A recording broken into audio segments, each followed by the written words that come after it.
ચલો ધોરણ 11 chapter 5 lecture number 31 છે સ્વાધ્યાયનો 5.27 બરાબર. એ જ આભાસી બળવાળા દાખલા કરાવશું બધા. તમારા દીકરાઓ ધ્યાન આપશે. બધા જ આભાસી બળવાળા કરાવશું.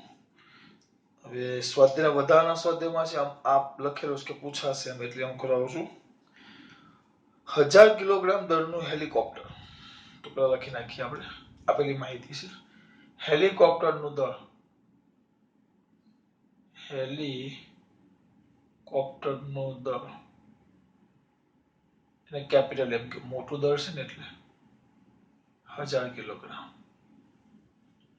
1000 કિલોગ્રામનું હેલિકોપ્ટર 15 મીટર પર સેકન્ડ સ્ક્વેરના ઉધ્વ દિશાના પ્રવેગથી ઊંચે ચડે છે. હેલિકોપ્ટરનો પ્રવેગ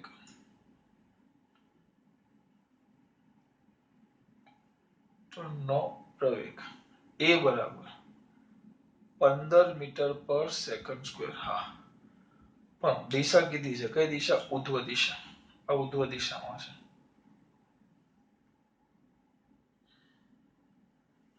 ઉધ્વ દિશામાં એટલે ઉપર તરફ. તો અહીંયા ઉપર આમ તીર કરી નાખો તો એ ચાલે, પણ આપણે ઉધ્વ દિશા લખો ને. અને તેમાં ચાલક એટલે જે ચલાવે છે અને મુસાફરો, હેલિકોપ્ટર છે, વિમાન નથી. એટલે ગણી 5 કે 6 કે 7 ગણીએ આપણે. 8 50 40, 400 થઈ જાય. એટલે 3 થી 4 વ્યક્તિ, 2 આગળ ને 2 પાછળ, 300. ચાલક અને મુસાફરનું કુલ દળ 300 કિલોગ્રામ છે. કોણ બેઠું આપણે ગેસ નથી કરવાનું, વિચારવાનું નથી. આપણે ખાલી 300 કિલોગ્રામ ચાલક અને મુસાફરનું દળ. ચાલક અને મુસાફરોનું દળ, એને હું સ્મોલ એમ કહી દઉં, એ આપ્યું છે 300 કિલોગ્રામ. બરાબર. હવે ધ્યાન રાખજો. બસ એક પેલો દાખલો કર્યો હોય આભાસી પ્રવેગ વાળો, બીજું કઈ જ નથી કરવાનું. એ જે આપણે દાખલો કર્યો ને આભાસી પ્રવેગ વાળો, એ જ બેઠો જે દાખલો છે. પણ ધ્યાન રાખજો. પહેલું, ચાલક અને મુસાફરો વડે તળિયા પર લાગતું બળ. રચના આમ થાય. જો હેલિકોપ્ટર આમ હોય,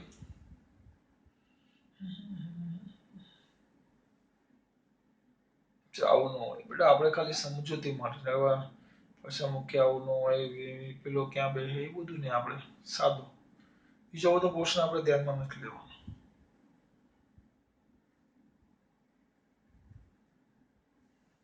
આમ છે આ મુસાફર,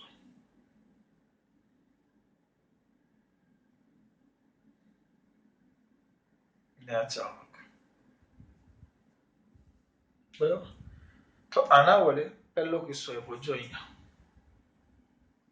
સિમ્પલ રોકેટ છે ને, રોકેટ નહીં, હેલિકોપ્ટર. હેલિકોપ્ટર એ પ્રવેગથી ગતિ, હું આના પર ગતિ એ પ્રવેગથી ક્યાં કરે છે? ઉપર. મારું ઓલ ધ્યાન, બધું જ ધ્યાન અહીંયા હોય કે આપણું જે આખી રચના છે, આખી રચના એટલું હેલિકોપ્ટર નો છે. એટલે હેલિકોપ્ટરની સાથે બધા જ એ પ્રવેગથી કઈ તરફ ગતિ કરે? ઉપર તરફ. એ તરફથી ઉપર તરફ ગતિ કરે. અહીંયા પેલા પાંખિયા હોય, આમ પાંખિયામાં પડવું નથી. હેલિકોપ્ટર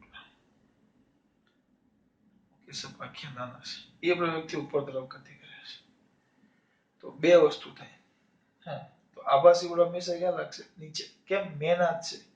ગતિ ક્યાં કરે છે? ઉપર. કેટલા પ્રવેગથી? એ પ્રવેગથી. ગતિ ક્યાં કરે છે? ઉપર. કેટલા પ્રવેગથી? એ પ્રવેગથી. તો આભાસી બળ ક્યાં લાગે? નીચે. હવે પહેલો સવાલ પૂછ્યો છે. ચાલક અને મુસાફરો વડે આ જે હેલિકોપ્ટરનું તળિયું છે, એવો શબ્દ વાપરેલો છે. તળિયા પર લાગતું બળ. આ જે તળિયું છે, એ તળિયા, આ 1 2 3 4, એટલે આના વડે લાગતું બળ કેટલું થાય? તો એ પ્રવેગથી ગતિ કરે એટલે આ પણ એ પ્રવેગથી ગતિ કરશે. કે પહેલા લખું, ચાલક અને મુસાફરો વડે તળિયા પર લાગતું બળ, તો એને આપણે F કહેશું. એફ બરાબર, હા બધા નથી કીધું, આખું રોકેટ નથી કીધું. આ તળિયા પર એકલું આ તળિયા V1 હેલિકોપ્ટરનું તળિયું લઈ લેવું, અથવા આ પણ તળિયું, આ હેલિકોપ્ટરનું તળિયું લેવું, તેના પર કોનું બળ લાગે? આ 1 2 3 4, સ્વાભાવિક છે એનું વજન બળ તો લાગે જ, વત્તા સાથે સાથે એ ચારનું, એ ચારે ચાર એ પ્રવૃત્તિ હેલિકોપ્ટર સાથે ઉપર જાય છે. હેલિકોપ્ટર વડે નથી કીધું, આ ચાર વડે જ કીધું છે. એટલે કે આ મુસાફરો અને ચાલક વડે જ કીધું છે. તો એ ચારનું વજન બળ વત્તા આભાસી બળ. કેમ સર એ ચારનું આભાસી બળ? મેં ચાર ધાર્યા છે, ચાર નથી, મેં ધારેલા છે ચાર. કારણ કે ચારે ચાર એ પ્રવૃત્તિ, હેલિકોપ્ટર એ પ્રવૃત્તિ ઉપર જાય તો એ બધા પણ એ પ્રવૃત્તિ ઉપર જવાનું. એટલે આ તળિયા પર એ આમ ઉપર જાય તો એ બધાનું આભાસી બળ છે. વાંદરાનું સ્પેશિયલ, આનું પણ વજન બળ, આનું પણ વજન બળ, આનું પણ વજન બળ, આનું પણ વજન બળ, અને આ બધા એ પ્રવૃત્તિ હેલિકોપ્ટર સાથે ઉપર જશે તો બધાનું આભાસી બળ, બે વસ્તુ. એટલે વજન બળ કેટલું થશે? mg, ચારે ચારનું દળ g છે, અને આ થશે ma. તો લખો m કૌંસમાં g પ્લસ a, લાંબુ લાંબુ લંગર નથી કરવું. m કેટલું છે? 300, 300 કૌંસમાં g એટલે 10 પ્લસ 15 25, 25 તેરી 75, એટલે 7500 ન્યૂટન. આટલું લાગે. દાખલો પૂરો. કેમ? આ ખાલી કોના વડે કીધું છે બેટા? આ ખાલી કોના વડે કીધું છે? ચાલક અને મુસાફરો વડે. એટલે અહીંયા દળ આપણે ચાલકનું જ લીધું છે. હવે બી, બી થોડુંક અગત્યનું છે. હેલિકોપ્ટરના રોટર વડે આસપાસની હવા પરનું ક્રિયાબળ અને આસપાસની હવા વડે હેલિકોપ્ટર પર લાગતું બળ. હેલિકોપ્ટર, આખું હેલિકોપ્ટર એ જેટલા પ્રવેગથી ઉપર જાય છે, આખું હેલિકોપ્ટર એ આખું એ પ્રવેગથી ઉપર જાય છે તો જેટલું રોટર વડે કેટલું બળ લાગતું હશે? તો બધું એ પ્રવેગથી ગતિ જાય છે. શબ્દ શું વાપરો છે? હેલિકોપ્ટરના રોટર વડે આસપાસની હવા પરનું ક્રિયાબળ. હેલિકોપ્ટરના રોટર વડે આસપાસની હવા પરનું ક્રિયાબળ. આ જે બળ છે, રોટર વડે જે બળ લાગે, રોટર, રોટર એટલે આ ઉપરનું આવે, આ રોટર કહેવાય આ ભાગને. This portion is known as the rotor. આ ઉપરનો જે પંખો હોય, રોટર, આને રોટર કહેવાય. તો રોટર વડે કેટલું બળ લાગે છે? રોટર વડે મુસાફરો, હેલિકોપ્ટર બધા જ કેટલા પ્રવેગથી ગતિ કરે છે? એ પ્રવેગથી. તો એને હું f કહી દઉં, f ડેશ, તો ઇઝ ઇક્વલ ટુ શું થાય છે?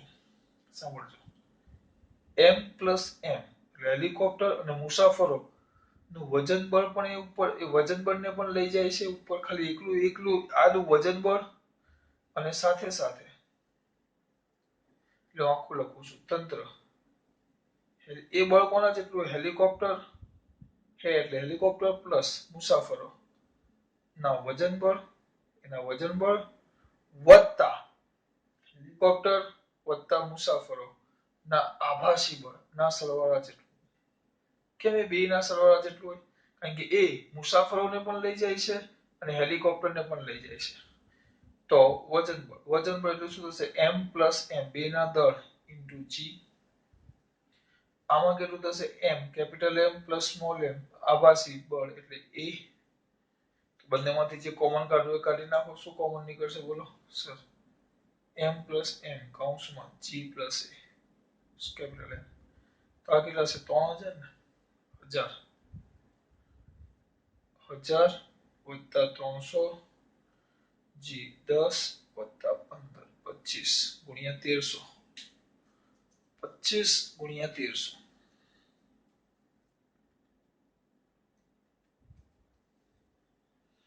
325, સોરી 325 એટલે એનો જવાબ કઈક આવે છે 325 00, એટલે 3.25 ગુણ્યા 10 ની 4 ઘાત. આજ મેન સમજવાનું છે. હા, તજજ્ઞ તો ગોખી પણ નાખશે, હવે ગોખવાની કઈ જરૂર જ નથી બેટા. એ પ્રવેગથી પહેલા ઉપર જાય છે તમને એમ કીધું કે આ મુસાફરો અને ચાલક વડે આ તળિયા પર લાગતું બળ, તો તળિયા પર કેટલું બળ લાગે? આ બધાનું વજન બળ અને બધાનું વજન બળ અને એ જેટલા પ્રયોગથી બધા ઉપર જશે એટલે આ બધાનું આભાસી બળ, એટલે વજન બળ વત્તા આભાસી બળ, mg વત્તા ma તો કિંમત આવી ગઈ. રોટર વડે લાગતું બળ, તો રોટર કેટલું બળ લગાડે? આ બધાને ઉપર લઈ જાય છે, તો એ બળ કોના જેટલું? બધાના વજન બળ અને બધાના આભાસી બળ, એટલે હેલિકોપ્ટર વત્તા મુસાફરોનું વજન બળ વત્તા હેલિકોપ્ટર અને મુસાફરો અને ચાલકનું વજન બળ એટલે આભાસી બળ. કિંમત મૂકી. હું બીજું કઈ કરતો નથી. આમાં આખું હેલિકોપ્ટર રોટર બધાને લઈ જાય, એટલે હેલિકોપ્ટરે આવે અને મુસાફરે આવે. આમાં ખાલી કીધું છે તળિયા પર લાગતું બળ, તો આ તળિયા પર કોણ બળ લગાડે? મુસાફરો જ લગાડે. ચોખ્ખું આપ્યું ચાલક અને મુસાફરો વડે, એટલે અહીંયા સ્મોલ એમ આવ્યું. ચાલો અહીંયા કેમ આખું તંત્ર જાય છે એટલે બે એમ આવે, બંનેના એમનો સરવાળો. આ વસ્તુ ખબર પડી છે, મેન આ જ છે.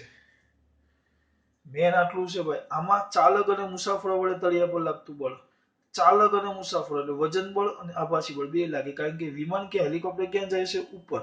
હેલિકોપ્ટર ક્યાં જાય છે? ઉપર. ઉપર જાય એટલે બે નું વજન બળ આવે, વજન બળ વત્તા આભાસી બળ. એટલે આમાં રોટર ઉપર આખું જાય છે, તો રોટર એ પ્રવેગથી બધાને લઈ જાય છે, એટલે એ કેટલું બળ હશે? નીચે જે વજન બળ આખું લાગે અને આભાસી બળ લાગે આખું આખાનું બે નું. આ રીતે.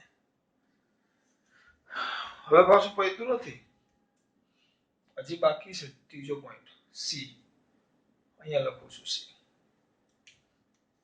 જેમાં સી બાકી છે. શું કીધું છે કે સીમાં? સીમાં એમ પૂછ્યું છે આસપાસની હવા વડે હેલિકોપ્ટર પર લાગતું બળ કેટલું?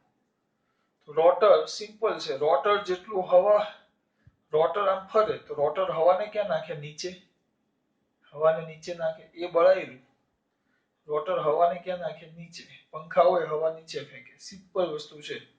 પંખા વડે હવા નીચે જાય તો હવા વડે પંખો ઉપર જાય, પંખો ઉપર જાય, પંખો ઉપર જાય એટલે હાથે હાથે હેલિકોપ્ટર પણ ઉપર જાય. સીધો છે. તો ન્યૂટનની ગતિના કયા નિયમ? ત્રીજા નિયમ, જે તમને ચોપડીમાં તો સિલેબસમાં ચલાવવાની ના પાડેલી. આપણે ચલાવીએ. ન્યૂટનની ગતિના ત્રીજા નિયમ વડે જેટલું રોટર વડે હવા પર અધો દિશામાં બળ લાગે, નીચે લાગે ને, પંખા હવાને ક્યાં ફેંકે? નીચે. અધો દિશામાં બળ લાગે તેટલું જ બળ હવા વડે, હેલિકોપ્ટર કે રોટર શબ્દ વાપરશું, હેલિકોપ્ટર પર એટલે કે રોટર પર, હેલિકોપ્ટર પર ઉધ્વ દિશામાં લાગે. વસ્તુ એક નહીં એક જ, એટલું જ બળ ઉધ્વ દિશામાં લાગે.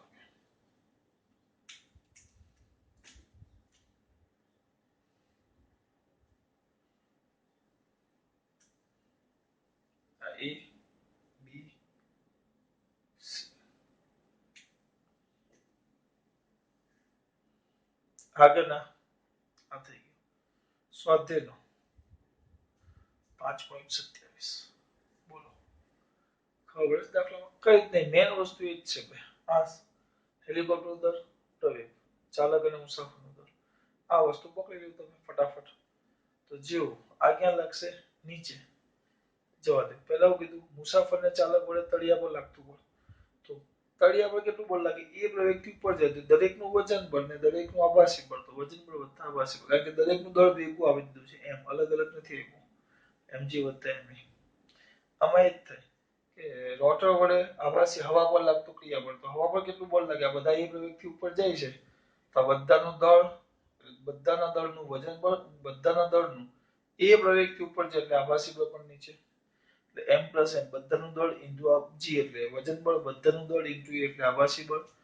ઉપર જાય છે બધું નીચે લાગે, એટલે બે નો સરવાળો આવી ગયો. ત્રીજો નિયમ, જેટલો આઘાત એટલો પ્રત્યાઘાત, એટલે જેટલું રોટર હવા પર નીચે બળ લગાડશે એટલું હવા હેલિકોપ્ટર પર ક્યાં બળ લગાડશે? ઉપર. ચોડામાં ખબર પડે છે. આ થઈ ગયો તમારો સ્વાધ્યાયનો 5.27.